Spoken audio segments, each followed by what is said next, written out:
قصر إقامة الرئيس المخلوع في سيدي بوسعيد لم يكن للإقامة بقدر ما كان قصرا لإخفاء ما نهبه هو وعائلته من أموال ومجوهرات خيالية اكتشفتها في قصره لجنة تقصي الحقائق حول الفساد والرشوة.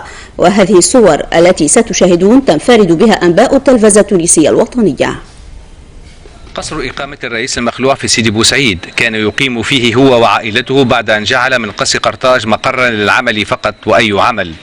قصر الإقامة يقولون، ولكن في الحقيقة قصر لإخفاء ما سرقه الرئيس المخلوع وعائلته من أموال الشعب.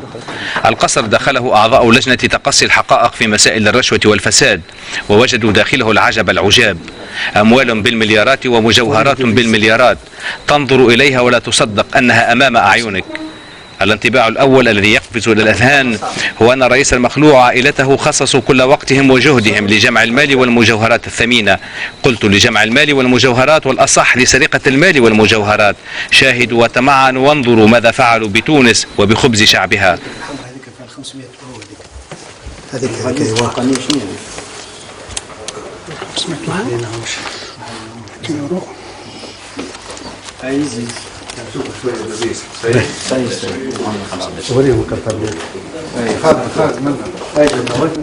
صباح رجعت هذا يورو هذاك دينار.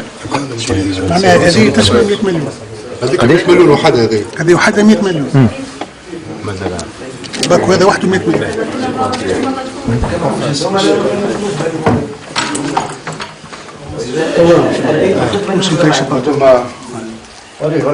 أموال نوفمبر 2009 من البنك المركزي التونسي. هذوما ظروف مغلقة تحمل أموال فيها أرقام مبدئيا كما الظرف هذا فقط 500 دينار.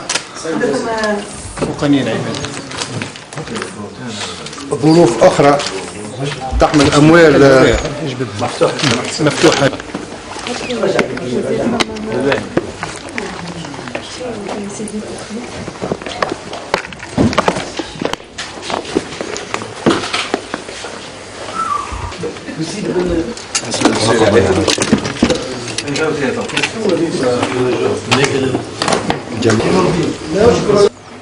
شوف لتحت نور الدين.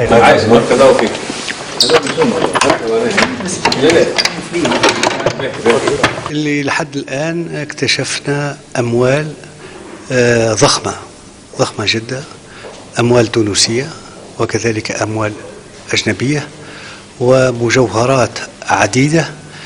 ليس لي علم بقيمة هذه المجوهرات، ولكن أتساءل هل هذا كله لعائلة بن علي أم هل أن هذه الجواهر لها تاريخ؟ وعلى كل هذه الثروة، وهي ثروة هائلة كثورة بدون شك ستودع اليوم في البنك المركزي وتؤمن، وبدون شك هذه الأموال طبيعي أنها ترجع للشعب التونسي. أموال بالمليارات ملفوفة تماما كما جاءت من البنك المركزي، عليه اسم البنك والتاريخ. الأموال تأتي من خزائن البنك المركزي مباشرة إلى قصر إقامة الرئيس المخلوع وعائلته بسيدي بوسعيد. أموال بالدينار وأخرى بالعملة الصعبة، اليورو والدولار في الطليعة، وبعدها عملات أخرى حتى اللبنانية والتركية.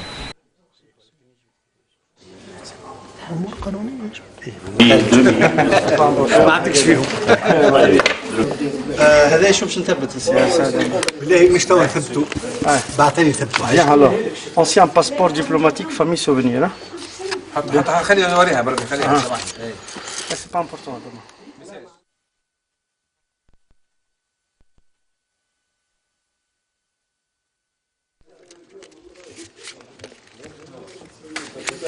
لا سي بلغاريا هذوما عندي. هذا بلغار زاده؟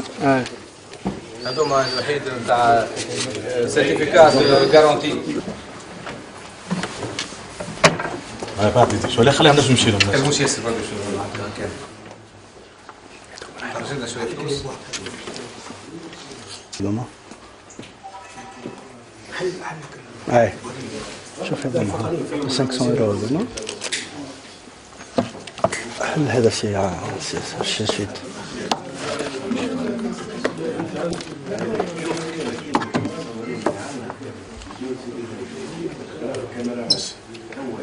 هي بدون شك ثم خزائن تغطي خزائن حديدية دي كوفر فور كبيرة الحجم، البعض منها مليان تماما بالفلوس، والبعض ينقص بعض الشيء، ولكن أموال طائلة.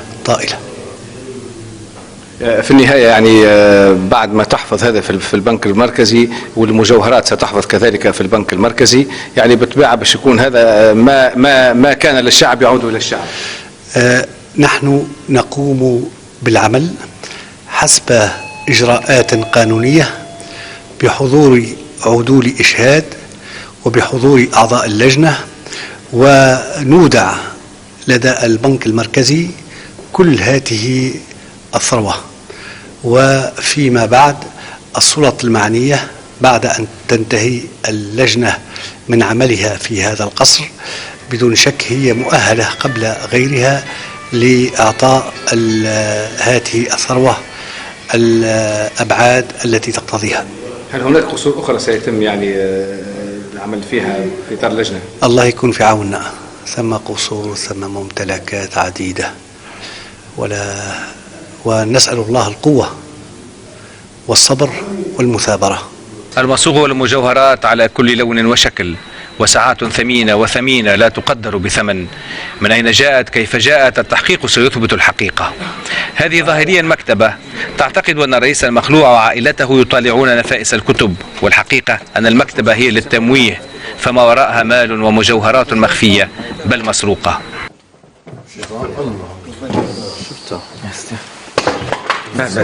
خلي يصور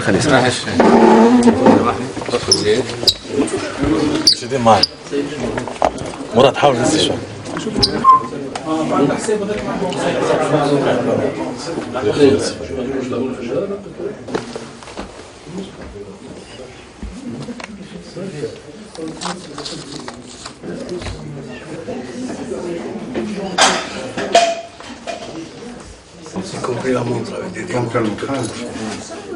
نعطيك الشيفر.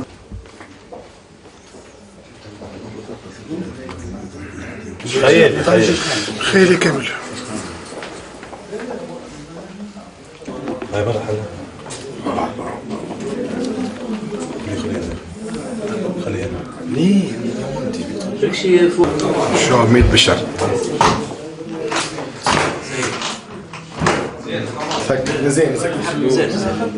هذه الأموال الملفوفة هي من البنك المركزي مباشرة، وهناك أموال من بنوك أخرى، وهناك ظروف وضعت بداخلها مبالغ متفاوتة من 500 دينار إلى 10 ملايين.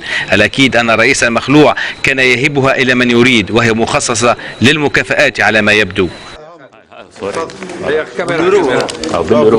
هاو باليورو ديبي دو 500 اورو ارجون ترك مكتوب على الماس اجون ترك. العملة المصرية ايش قولك خليه نحلوه سهل. العملة المصرية مزيان هذوما الساتر يا ساتر. هذه فرنك سويس اورو. خبراء من البنك المركزي التونسي وموظفون جاءوا لعد الأموال على أن يكشف المبلغ لاحقا، والأكيد أنه خيالي وأكثر من الخيالي. كل هذه الأموال والمجوهرات تحفظ حاليا في مخازن البنك المركزي في انتظار معرفة مصيرها. الأكيد أنها ستعود إلى الشعب لتوظف في أعمال التنمية. أعرف فقط ماذا كان يفعل الرئيس المخلوع وعائلته بالبلاد والعباد.